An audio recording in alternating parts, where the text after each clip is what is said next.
Canon Wars, Part 5, Ovid's Metamorphoses. First thing I want you to do, since you're probably watching this on a computer or some kind of a something where you could get access to the internet, is do this. Do a little Google search for this. Do an image search. Ovid, Metamorphoses, art, paintings. Do that. See what you see, then come back. Okay, you just saw some crazy stuff. Probably saw a lot of human bodies in very dynamic moments where people were running away from other people, embracing people, maybe killing people, maybe skinning people. This one right here is from Metamorphoses. Echo and Narcissus is the story. This is Narcissus. This is a painting by Caravaggio that was painted in 1597, an important part of the Renaissance. You may have also seen paintings by Titian, 1550, Picasso, 1930, Salvador Dali, 1937, created a painting. You could Google any of these. That's called Metamorphoses of Narcissus. So this is the Renaissance. Now Ovid was written, Metamorphoses was written in the year 8, but a huge part of the Renaissance was Ovid's ideas coming back into Western civilization during the Renaissance. And it happened in painting, and it happened in literature in a really big way. So first thing I want to talk about is that canon. What is the canon? Is the canon just a bunch of garbage that Harold Bloom believes in, or is there some value there? Well, Bloom's understanding of the canon really sees, and maybe it's there, maybe it's not, but what we're talking about is like the progress of the, I'm going to call it technology. Technology of, here I kind of want to use the word literature, but I'm also going to call it language, and I'm also going to call it representation.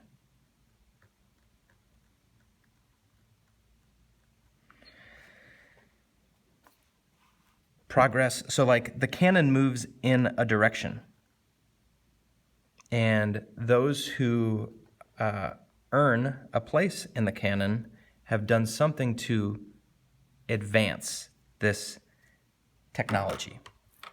Technology not meaning like cell phones and then smaller cell phones, but like more like the technology of our brains, of our minds, I guess, to articulate, explore, and also like become what human beings can be, like human potential.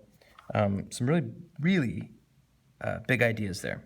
And he really sees that direction moving towards Shakespeare. And so here's Ovid. And Ovid's place is one of tremendous influence. So if you think about Ovid, who wrote in 8 AD, his works had a profound influence, and perhaps like the primary or most important influence on like some giants who then further advanced this technology of representation, technology of literature, language, or what is possible, like the range of possibilities for human expression and experience. That's a key. That's a key, I don't know, way to understand things from the perspective of the canon. So for Ovid's influence, big time, we have the rebirth, the Renaissance people like Dante, like Boccaccio first. And then these people influenced, but they also read Ovid directly. The next giants, which would be Chaucer first, and then Shakespeare. And then, well, we don't. Then Milton after that, and everybody else. But we don't have to talk about those people. And so, why Ovid? Why is Ovid the one that we think about? Why is the Metamorphoses the work that we think is worth studying? So, here's some things about Ovid. Ovid's naughty. I mean, you know he's naughty. And naughty meaning what? Meaning subversive, dangerous,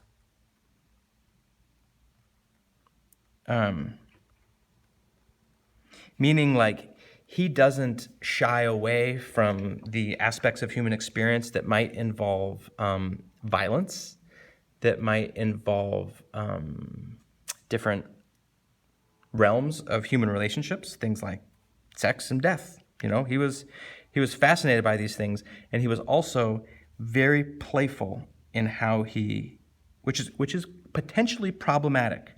One of the big things that you need to wrap your mind around if you're going to read Ovid is like, should every Ovid story have like a hardcore trigger warning for the depiction of violent acts, of sexual assault, of non-consensual relationships? These are all over Ovid. And so the question would be why?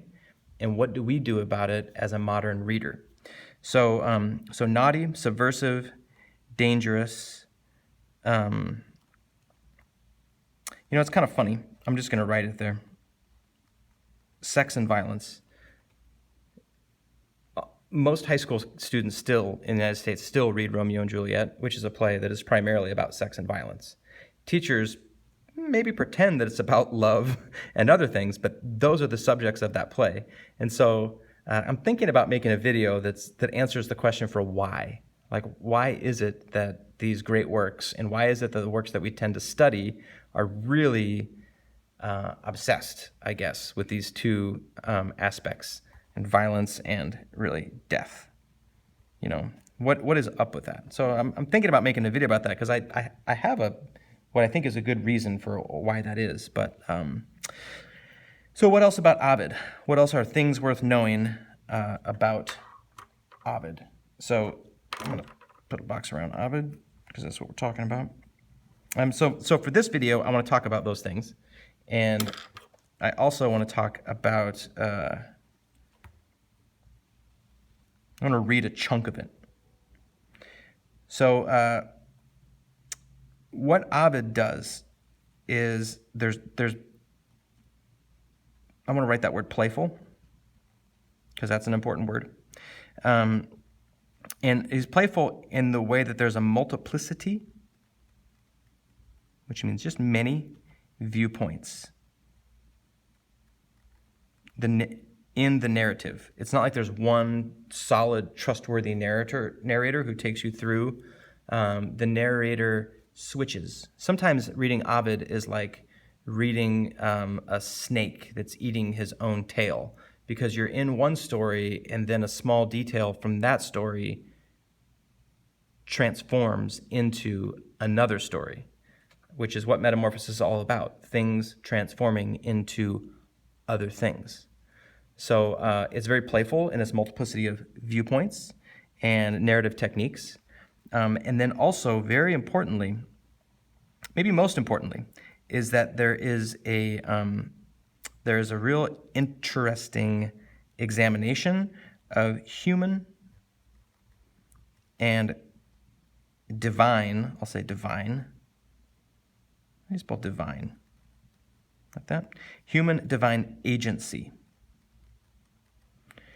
which is, that's where we talk about this progression of the technology of literature, language, representation. It's really a progression in the understanding of the human experience and the nature of human agency. Human agency is like that word agent. If you're an agent, you're doing something. You can make decisions. You can interpret your surroundings and your environment and reason for how you should act or what you should do. So human agency is the ability of human beings to describe, shape, and then act upon the world that they live in. And this is so this idea of human and divine agency. You want to look for that, especially when what we're seeing are really really graphic sexual assaults, graphic murders, and revenge.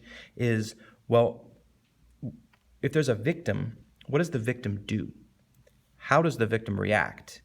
Is the victim passive? Do they accept their fate and just give up? Or are they resisting? Because, the reason for the amount of sex and violence, particularly rapes in Ovid, has to do with the power, a lot of times has to do with the power differential between the gods, who had ultimate power and in zero accountability, and the people who were on a different plane of existence.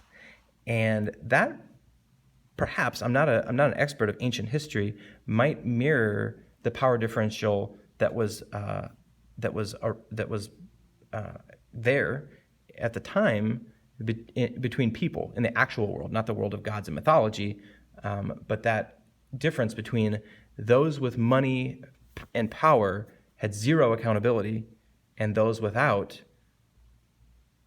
maybe they could resist, maybe they could run away, maybe they could fight, but they couldn't really hold the people that had power accountable, which is something that we probably want to think about in 2020 as well, is power, agency, accountability, and how does that network work?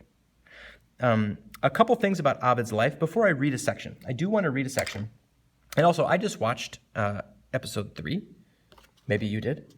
And in episode 3, I talked in some detail about tone and diction. So I want to show you this because I want, and I'm gonna link this in the description so you can access it. Maybe I'll give you a copy.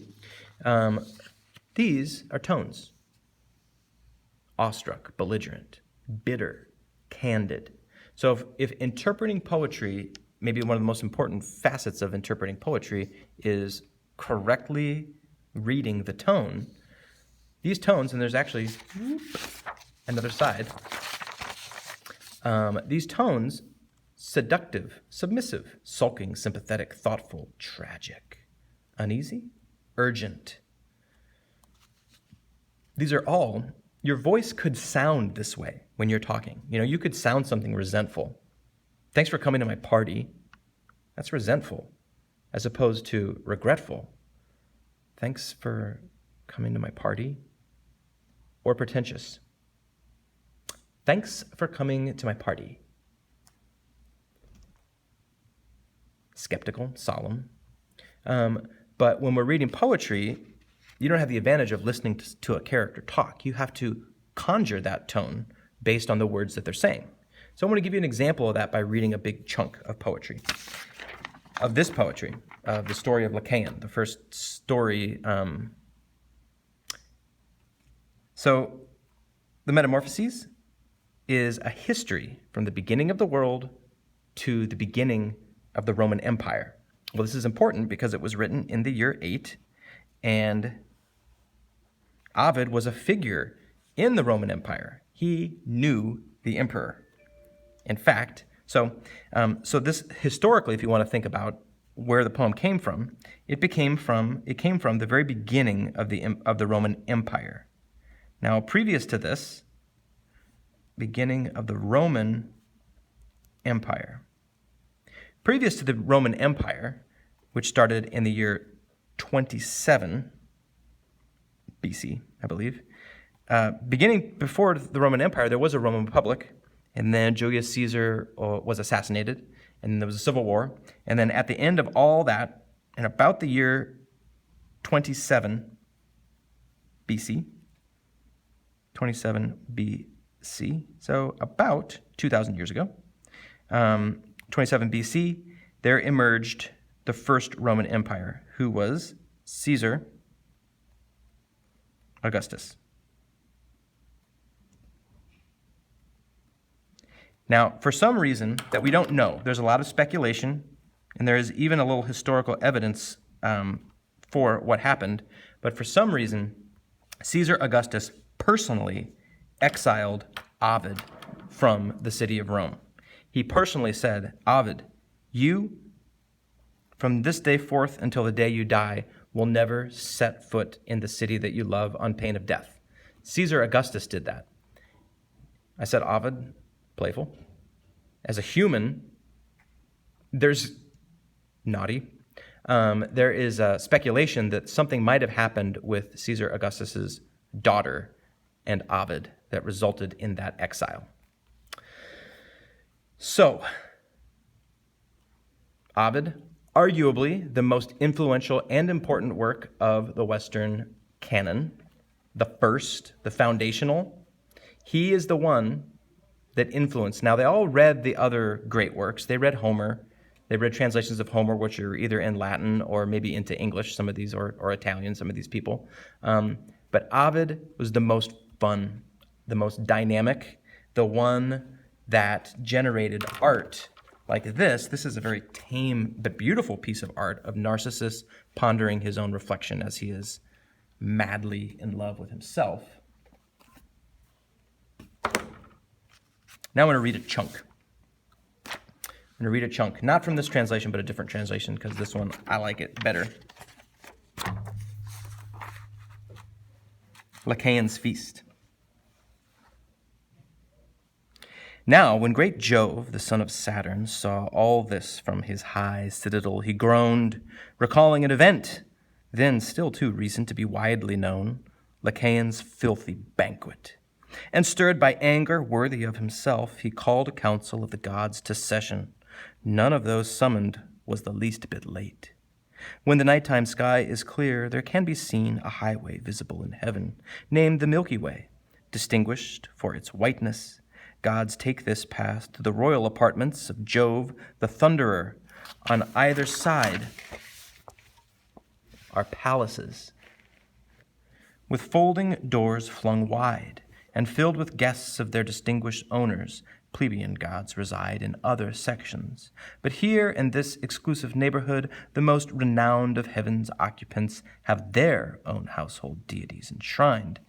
And if I were permitted to speak freely, I would not hesitate to call this enclave the Palatine of heaven's ruling class. So when, within their marble council chamber, all the gods assembled took their seats, and Jove, above the others, leaned upon his staff of ivory and shook 3 times and 4 his awe-inspiring thick head of hair, which makes the very cosmos tremble, these words escaped from his indignant lips. I've never been more anxious for my realm, not even when the serpent-footed giants were each preparing to take heaven captive in the fierce embrace of his 100 arms. That enemy was savage, to be sure, but all the trouble came from just one source. Yet now, wherever Nereus is heard resounding as he flows around the world, the human race must perish. This I swear by the rivers flowing underneath the earth through Stygian groves. We have tried everything to find a cure, but now the surgeon's blade must cut away what is untreatable, lest the infection spread to healthy parts. I have my demigods to think about, rustic divinities, the nymphs, the fauns, the satyrs, and the spirits of the forest that dwell on mountainsides, although as yet we haven't honored them with residence. In heaven, we must guarantee their safety upon the earth which we have given them. But can we? Oh, my gods, can you believe they will be safe when I, the Lord, it over lesser immortals and the thunderbolt, have had snares set against me by a mortal noted for beastliness? I mean, Lycaon. All hell broke loose in heaven. What an uproar, with everyone excitedly demanding a punishment to fit such infamy. It was as when that band of traitors raged to annihilate the name of Rome by shedding the blood of Caesar's heir. Stunned by the frightful prospect of utter ruin, the human race throughout the world as one began to shudder. Nor was the piety of your own subjects, Augustus, any less agreeable to you than that of Jove's had been to him. By voice and gesture he suppressed the riot. All held their peace. When the clamor had subsided, curbed by the weight of his authority, great Jove once more broke silence with these words. He has been dealt with, have no fears of that, but I will now inform you of his crimes and their punishment. The age's infamy had reached our ears. Hoping to disprove it, I glided down from the summit of Olympus, concealing my godhood in human form, and walked upon the earth. Long would it take to enumerate the evils that I found in such abundance everywhere I went. The truth was even worse than I had heard. I crossed Manala, where the wild beasts roam, Selene, and the pine groves of Lachaeus. Then on to the inhospitable abode, the seat of the Tyrant of Arcadia, approaching as evening turned night. By signs I let them know a god had come, and common folk began to offer prayers. At first Lachaean mocked their piety, and then he said, I will make a trial of him, and prove beyond a shadow of a doubt whether this fellow is a god or a man. He planned to take me, overcome with sleep, and murder me as I lay unawares. That was his way of getting at the truth. Nor was he satisfied with this. He took a hostage sent by the Molossians, and after severing his windpipe, cut his body into pieces, and then put the throbbing parts up to be boiled or broiled. As soon as he had set this on the table, I loosed my vengeful bolts until that house collapsed on its deserving household gods. Frightened, he runs off to the silent fields and howls aloud, attempting speech in vain. Foam gathers at the corners of his mouth. He turns his lust for slaughter on the flocks and mangles them, rejoicing still in blood. His garments now become a shaggy pelt. His arms turn into legs, and he to wolf while still retaining traces of the man. That's a werewolf. That's the invention of the werewolf.